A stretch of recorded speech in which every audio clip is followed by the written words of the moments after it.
तो एक बालक का नाम हुआ गौकर्ण और एक बालक का नाम हुआ धुंधकारी। दोनों बालक धीमे धीमे बढ़ने लगे। जब ये बालक धीमे धीमे बढ़ने लगे तो लगभग 5 वर्ष के दोनों हो गए। गौकर्ण अपने पिता की संगति में बढ़ा और धुंधकारी अपनी माता की संगति में बढ़ा। बहुत ध्यान दीजिएगा, ये उनके लिए बहुत बड़ा मैसेज है जो अपने बच्चों के पालन करते आए हैं और पालन कर रहे हैं। धुंधकारी ने जो भी पिता ने सही बात बताई, ज्ञान की बात बताई, उनको अलग हटाते हुए अपने बेटे को कलेजे से लगाए रखा और बोला ये मेरा बेटा है, अपने हिसाब से देखूंगा। गौकर्ण जी पिता के अनुसार बढ़ने लगे, ज्ञानी बने और ये बच्चा 5 वर्ष का हो गया मगर अभी तक इसको गायत्री मंत्र नहीं आता। गालियां बहुत आती हैं, नुकसान बहुत करने लगा, गलत बच्चों में उठने बैठने लगा।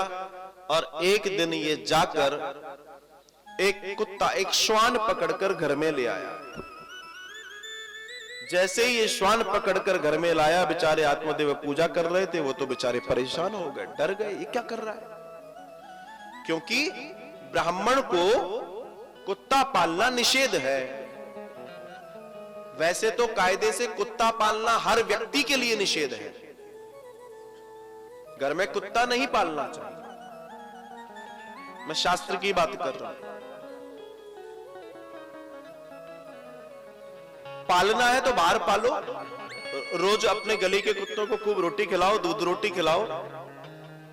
आप एक कुत्ते को पालोगे, आपके घर में रहेगा, चौकीदारी करेगा।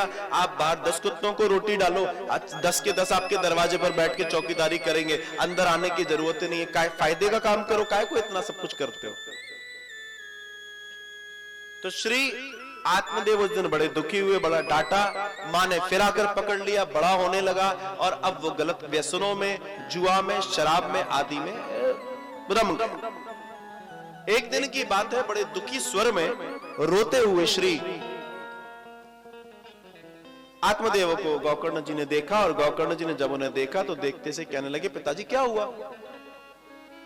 तो आत्मदेव कहते हैं, बेटा मैं मेरी पत्नी और बेटे से बहुत दुखी हूं। मैं अपने जीवन में इतनी उन्नति की और आज जब मेरा बुढ़ापा आया है तब इन पत्नी और बेटे के वजह से आज मुझे गर्त में जाना पड़ रहा है। क्या मैंने इसलिए जीवन लिया था? क्या इसलिए मैंने बेटा मांगा था? क्या यही दिन देखने के लिए मेरा जीवन बचा था? और जैसे ही इस बात को उन्होंने सुना तो मुस्कुराने लगे श्री गौकर्ण जी और कहते हैं, पिताजी आपसे आज मैं कुछ कहना चाहता हूं।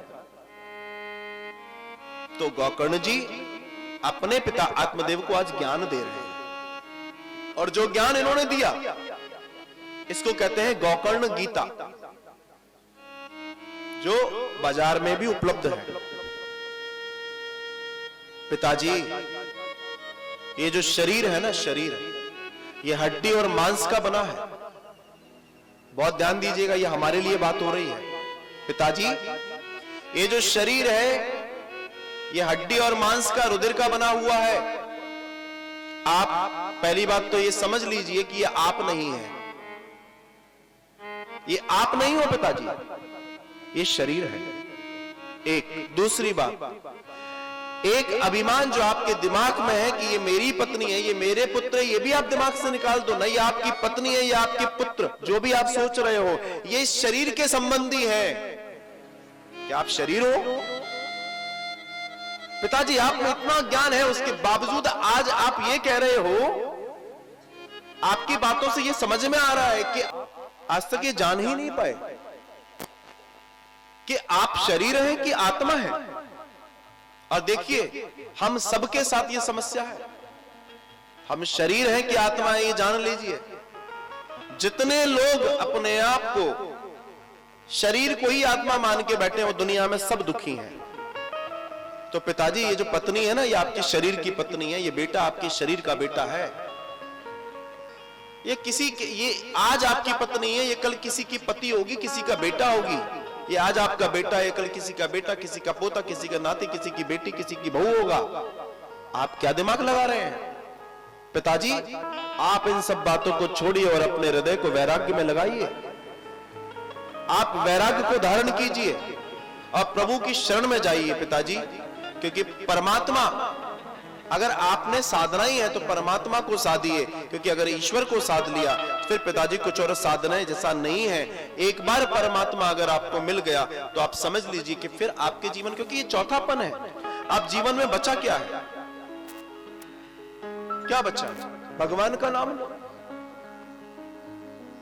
आप बताइए कि आप वृद्ध हो जाते हैं, आप वृद्ध होने लगते हैं तो आपके पास रह क्या जाता है? ना आप चल सकते, ना आप दौड़ सकते, ना आप तालियां बजा सकते, ना आप राम राम कह सकते क्योंकि आपके दांत भी जाने लगे हैं, ना आप राम नाम सुन सकते क्योंकि आपके कान भी जाने लगे हैं, ना आप राम राम देख सकते क्योंकि आपकी आंख भी जाने लगी है। आप कुछ भी तो नहीं कर सकते।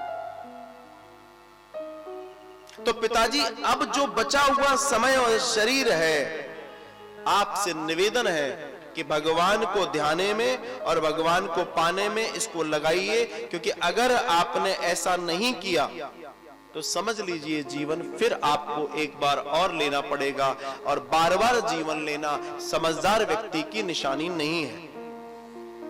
श्री आत्मदेव अपने बालक की बात सुन रहे हैं और सुनते सुनते वो बालक से कहते हैं कि बेटा फिर मुझे क्या करना चाहिए?